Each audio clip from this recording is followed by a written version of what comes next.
The a-hole for leaving my mom's house and going to my dad's after fighting with my half-siblings about us not having the same dad. I've been splitting time between my parents since I was 6. Mom remarried when I was 8 and had 3 kids with my stepdad. They're 12, 10, and 7 now. For years, things felt off at mom's house. My half-siblings would make comments like, "Why do you keep leaving us?" Or, "When are you moving back for good?" I'd explain, "I live with my dad half the time." They get this confused look like I was speaking another language. Last Tuesday, my school counselor called me into her office during lunch. She had this concerned expression and closed the door carefully behind me. She said my 10-year-old half-sister Melanie had come to her crying, saying I was being abused at some man's house and forced to go there every other week against my will. I sat there stunned. I told her that some man is my father and I have 50-50 custody. Not being forced anywhere. I want to be at my dad's house. The counselor's face changed completely. She asked why Melanie would say something like that if it wasn't true. She pulled out notes from previous conversations with my half-siblings, all expressing concern about me being taken away by a stranger every Thursday. That's when it hit me. My mom and stepdad have been lying to my half-siblings for years. Been telling them that my dad isn't really my father, that he's just some guy from mom's past who helps out sometimes, or worse, some dangerous person who takes me away. I felt sick. The counselor said she had to file a report with CPS based on what Melanie told her. I begged her to call my dad first and verify the custody arrangement. She agreed, and within 20 minutes, my dad was on the phone conferring everything, offering to send the court documents. I went to mom's house that afternoon instead of dad's because I needed answers. My stepdad was in the kitchen making dinner. I asked point blank why my half-siblings think my dad isn't my real father. Mom came in from the living room and immediately got defensive.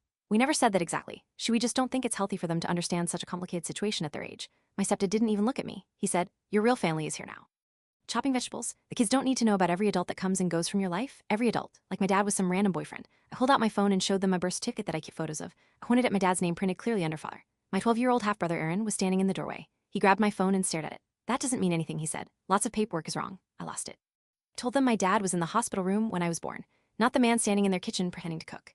My dad's last name, his green eyes, his dimples, and 50% legal custody because he's my actual biological father who wanted me.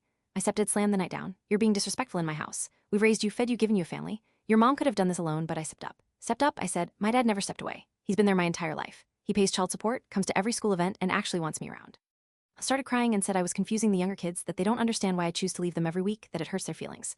I looked at Aaron and Melanie and my youngest half-sister Abby, who was 7. They were all staring at me like I was the villain in their story. "He's not your dad," Melanie said quietly. "Our dad is your dad too." I grabbed my backpack and my phone. "Good thing I have another house to go to," I said. "One where people don't lie about who I am."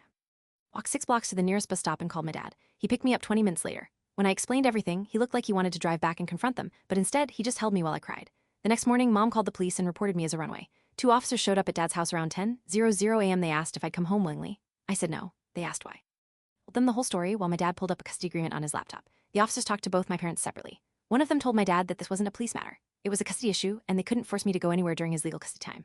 Now, Mom's lawyers filed an emergency motion claiming I'm being alienated from her family. Her court documents say Dad is turning me against her and filling my head with lies, but I'm not the one lying. And they never had.